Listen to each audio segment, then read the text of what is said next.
Hello everyone, welcome to all in our YouTube channel. आज की video में discuss करेंगे national and international related current affair के important question. ये video March month के second part से रिलेटेड रहेगी। चलिए तो स्टार्ट करते हैं वीडियो को। फर्स्ट क्वेश्चन है, pi day is celebrated every year on which day. Pi day जो है वो कब सेलिब्रेट किया जाता है, ये आपसे पूछा गया है। ऑप्शंस आपको गिवन है 12 मार्च, 14 मार्च, 15 मार्च या फिर 16 मार्च। सही आंसर आपको चूज करना है। तो यहाँ पे हमारा बी ऑप्शन सही रहेगा। पाई डे जो है वो हर साल 14 मार्च को सेलिब्रेट किया जाता है। अब यहाँ पे क्वेश्चन जो है इम्पोर्टेंट डे से रिलेटेड है, तो देखते हैं अब तक कितने इम्पोर्टेंट डे मार्च मंथ में सेलिब्रेट किए गए हैं। 1 मार्च को सेलिब्रेट किया गया था जीरो डिस्क्रिमिनेशन डे, और साथ में ही 1 मार्च को वर्ल्ड सिविल डिफेंस डे भी था। 3 मार्च को world wild life day celebrate किया गया। 4 मार्च को नेशनल सेफ्टी डे, और 8 मार्च को सबसे important day that is international women's day. अगर आप हिमाचल से रिलेट करके इस डे को देखो तो इसी दिन जो है वो हिमाचल के मुख्यमंत्री ने ये घोषणा की थी कि गवर्नमेंट जॉब्स में गर्ल्स को सब्सिडी दी जाएगी, उनको रिजर्वेशन दी जाएगी। वो रिजर्वेशन कितने प्रतिशत दी गई है वो आपने मुझे कमेंट बॉक्स में बताना है। चलिए नेक्स्ट पे चलते हैं। 8 मार्च को ही नो स्मोकिंग डे भी सेलिब्रेट किया गया था। बेसिकली नो स्मोकिंग डे जो है वो मार्च महीने के हर दूसरे बुधवार को सेलिब्रेट किया जाता है, और ये सेकेंड वेडनेसडे जो है वो इस बार 8 मार्च को था, इसीलिए नो स्मोकिंग डे भी 8 मार्च को सेलिब्रेट किया गया। नेक्स्ट डे है 10 मार्च, CISF रेजिंग डेज। 14 मार्च को सेलिब्रेट किया गया था international day of action for reverse. 15 मार्च को world consumer right day celebrate किया जाता है। वर्ल्ड कंज्यूमर राइट्स डे भी बहुत इंपॉर्टेंट डे है, और आप इंटरनेशनल वुमेन्स डे को भी इम्पोर्टेंट समझिए। बाकी भी इम्पोर्टेंट है, बट ये जो है आपको पता ही होनी चाहिए। चलिए अब चलते हैं सेकंड क्वेश्चन पे। क्वेश्चन है, who recently took over as a interim CEO of IndiGo. IndiGo ये एयरलाइंस है एक, और हाल ही में इसके अंतरिम CEO का पद किसने संभाला है, ये क्वेश्चन आपसे पूछा गया है। ऑप्शंस यहाँ पे गिवन है। हमारा सही आंसर है ऑप्शन सी, राहुल भाटिया। राहुल भाटिया जी ने हाल ही में इंडिगो के अंतरिम CEO के रूप में पद संभाला है। अब बात इंडिगो की हुई है तो थोड़ी सी इस एयरलाइन के बारे में भी जानकारी ले लेते हैं कि एयरलाइन का इंडिया में क्या इन्फ्लुएंस है, कब इसकी फाउंडेशन रखी गई, फाउंडर कौन थे इस एयरलाइंस के, क्योंकि ये क्वेश्चन जो है वो इंडिगो से रिलेटेड है। एग्जामिनर पूछ भी सकता है, और आप बेसिक नॉलेज के लिए भी ये नॉलेज गैदर कर सकते हैं। इंडिगो की अगर हेडक्वार्टर की बात करें तो इसका हेडक्वार्टर हरियाणा में है, हरियाणा के गुड़गांव में। इंडिया की लार्जेस्ट एयरलाइन है। ऑलमोस्ट 64% डोमेस्टिक मार्केट जो है वो एयरलाइंस के अंडर है। फाउंडेशन की बात करें तो इसकी फाउंडेशन जो है वो 2005 में रखी गई थी। इसके फाउंडर हैं राहुल भाटिया और राकेश गंगवाल। इन दोनों ने 2005 में इंडिगो एयरलाइंस की फाउंडेशन रखी थी, और इसकी एक्टिवेशन जो है मींस इंडियन एयरलाइंस की एक्टिवेशन जो है वो 2006 से शुरू हुई थी। अभी हाल ही में जो इंटरिम CEO बने हैं वो है राहुल भाटिया। इतनी इन्फॉर्मेशन सफिशिएंट है। चलिए चलते हैं नेक्स्ट क्वेश्चन पे। अगला क्वेश्चन है, how much has the number of leopards increase to in India recently. हाल ही में भारत में तेंदुओं की संख्या कितनी बढ़ गई है, ये आपको बताना है। ऑप्शंस आपके पास गिवन है, सही आंसर चूज करना है आपको। तो यहाँ पे हमारा सही आंसर होगा ऑप्शन सी, 53। हाल ही में जो डाटा आया है उसके अनुसार भारत में तेंदुओं की संख्या जो है वो 53 बढ़ गई है। अब बात करते हैं लेपर्ड्स की, कि किस राज्य में सबसे ज्यादा लेपर्ड्स लोकेटेड हैं। कंट्री भी आपको बतानी है कि कौन सी कंट्री में लेपर्ड्स की संख्या सबसे ज्यादा है। और अगर इंडिया की बात करें तो इंडिया में कौन सी स्टेट है जहां पे लेपर्ड्स बहुत ज्यादा संख्या में पाए जाते हैं, तो वो है मध्य प्रदेश। इस तरह के स्टैटिक क्वेश्चन जो होते हैं कोरिलेट करके हम याद रखेंगे, ताकि हमारी स्टैटिक जीके की तैयारी भी साथ साथ चलती रहे। टोटल अगर बात करें कि इंडिया में टोटल लेपर्ड्स कितने हैं, कितनी संख्या है उनकी, तो ये डाटा जो है वो 2024 में आया था। जो रिपोर्ट 2024 में रिलीज हुई थी उसके अनुसार एस्टिमेट इंडिया में 13,874 लेपर्ड्स हैं, जो कि 2018 के कंपैरिजन में 8% का इंक्रीज था।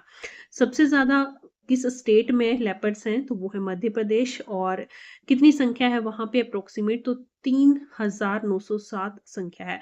सेकंड नंबर पे महाराष्ट्र आता है, एंड थर्ड नंबर पे आता है कर्नाटक। टॉप 3 स्टेट्स जो हैं इनके बारे में आपको पता होना चाहिए। IUCN की लिस्ट में ये कौन सी कैटेगरी में आते हैं? कंजर्वेशन स्टेटस क्या है इनका, ये भी इंपॉर्टेंट है अगर आप किसी भी एनिमल की बात कर रहे हो। तो IUCN की लिस्ट के अनुसार ये वनरेबल कैटेगरी में आते हैं। इतना सफिशिएंट है। चलिए अगला क्वेश्चन देखते हैं। नेक्स्ट है, which app has been recently launched by Indian railways for the safety of women? Women's की सेफ्टी के लिए हाल ही में कौन सी ऐप इंडियन रेलवे के द्वारा लॉन्च की है? ऑप्शंस गिवन है, इसमें से सही आंसर है ऑप्शन सी, शाइन ऐप जो है हाल ही में इंडियन रेलवे के द्वारा लॉन्च की गई है और ये रिलेटेड है वुमेन सेफ्टी से। अब इसके बारे में थोड़ी सी जानकारी होना जरूरी है क्योंकि रिसेंटली ये ऐप लॉन्च की गई है और वुमेन सेफ्टी से रिलेटेड है, तो हमें डिटेल में थोड़ा इस ऐप के बारे में पता होना चाहिए। शाइन ऐप की फुल फॉर्म है sexual harassment incident notify for empowerment. इस ऐप को इंडियन रेलवे के द्वारा 8 मार्च को लॉन्च किया गया था। 8 मार्च को ही क्यों लॉन्च किया? क्योंकि इस दिन इंटरनेशनल वुमेन्स डे होता है, तो इसी दिन ये इंडियन रेलवे के द्वारा ऐप लॉन्च की गई है। इस ऐप का मेन मोटिव है एम्प्लॉयज़ जो वुमेन्स हैं उनकी सेफ्टी। वर्क प्लेस पे उन्हें सेक्सुअल हरासमेंट अगर फेस करनी पड़ रही है तो उसके लिए वो कंप्लेन कर सकते हैं इस ऐप के थ्रू।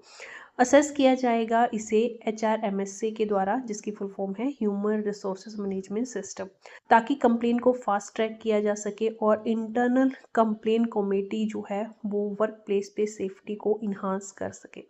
इतनी इन्फॉर्मेशन सफिशिएंट है। चलिए नेक्स्ट क्वेश्चन देखते हैं। नेक्स्ट देखिए, the recent NATO led cold response military exercise is being conducted under whose leadership? हाल ही में एक मिलिट्री एक्सरसाइज हुई है जिसका नाम है कोल्ड रिस्पॉन्स मिलिट्री एक्सरसाइज। आपको बताना है कि ये एक्सरसाइज किसकी लीडरशिप में हो रही है।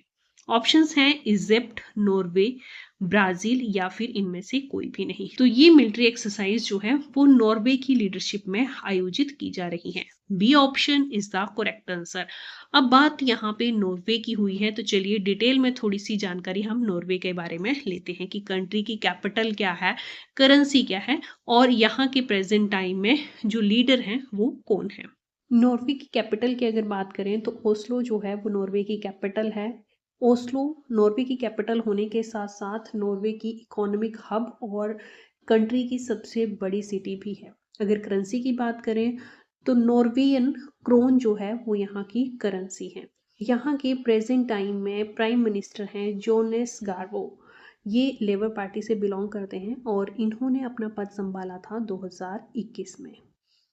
अगला क्वेश्चन है, विवास द पंचू ढोर मिलन यात्रा हेल्ड रिसेंटली?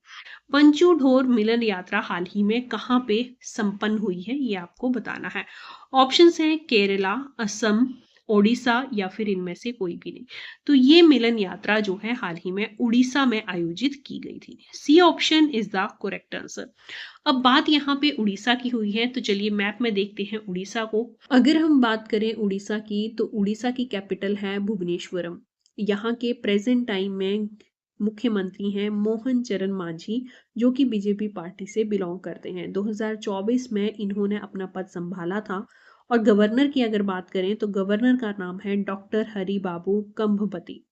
ये जो हैं वो उड़ीसा के 27वें नंबर के गवर्नर हैं और इन्होंने अपना पद जो है वो 2025 जैन में संभाला। नेक्स्ट है, where was the purple fest organised? Purple fest जो है वो कहाँ पे आयोजित किया गया था? पर्पल फेस्ट जो है वो राष्ट्रपति भवन में आयोजित किया गया था। तो इस क्वेश्चन का हमारा बी ऑप्शन जो है वो सही आंसर होगा। क्वेश्चन है, ISRO conducted CE-20 engine test at which place? हाल ही में इसरो के द्वारा इंजन टेस्ट जो है वो कंडक्ट करवाया गया है। कौन सा इंजन है ये? CE-20 engine. इंजन का नाम भी पता होना चाहिए। इसको कहाँ पे परीक्षित किया गया ये आपको बताना है। इसका परीक्षण जो है वो कहाँ पे हुआ? तो ऑप्शन में हमारा ए ऑप्शन सही है। महेंद्रगिरी में इस इंजन का परीक्षण जो है वो इसरो के द्वारा किया गया है। अब बात इसरो की हुई है तो डिटेल में हमें इसरो के बारे में भी पता होना चाहिए और थोड़ी सी जानकारी हम EC-20 इंजन के बारे में भी लेंगे। इसरो की फुल फॉर्म है इंडियन स्पेस रिसर्च ऑर्गेनाइजेशन। ये एक नेशनल स्पेस एजेंसी है इंडिया की। अगर हेडक्वार्टर की बात करें तो इसका हेडक्वार्टर जो है वो कर्नाटक राज्य के बेंगलुरु में है। इस तरह की जो ऑर्गेनाइजेशंस होती हैं उनका हेडक्वार्टर मोस्टली एग्जाम में पूछा जाता है, तो हेडक्वार्टर जो है वो आपको याद रखना है।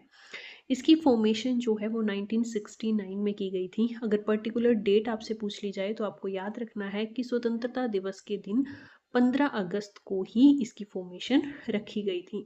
अगर पूछा जाए कि इस टाइम जो है प्रेजेंट टाइम में चेयरमैन कौन है इसरो के, तो वो है वी नारायणन। चेयरमैन का नाम भी इंपॉर्टेंट होता है, एग्जामिनर घुमा के क्वेश्चन पूछने के चक्कर में जो है चेयरमैन का नाम पूछ सकता है। तो इतनी इन्फॉर्मेशन इसरो के बारे में आपको रखनी है कि फॉर्मेशन कब हुई, हेडक्वार्टर कहाँ है और प्रेजेंट टाइम में चेयरमैन कौन है। अब बात करते हैं जो इसरो ने हाल ही में इंजन टेस्ट किया है उसके। इंजन का नाम है CE-20 इंजन। इसके बारे में भी थोड़ी डिटेल जो है वो हम देख लेते हैं। भारत का स्वदेशी और उच्च क्षमता वाला रॉकेट इंजन है जिसे इसरो द्वारा विकसित किया गया है और जिसका हाल ही में परीक्षण जो है सक्सेसफुली लिया गया है। अगर बात करें इसकी स्पेशलिटी की, तो ये भारत का पहला गैस जनरेटर साइकिल है जो कि 20 टन से भी ज़्यादा थ्रस्ट पैदा कर सकता है। चंद्रयान 2, चंद्रयान 3 और गगनयान जैसे मिशंस में इसने महत्वपूर्ण काम किया है। क्योंकि ये भारत का पहला गैस जनरेटर चक्र है तो इम्पोर्टेंट है। चलिए नेक्स्ट क्वेश्चन देखते हैं।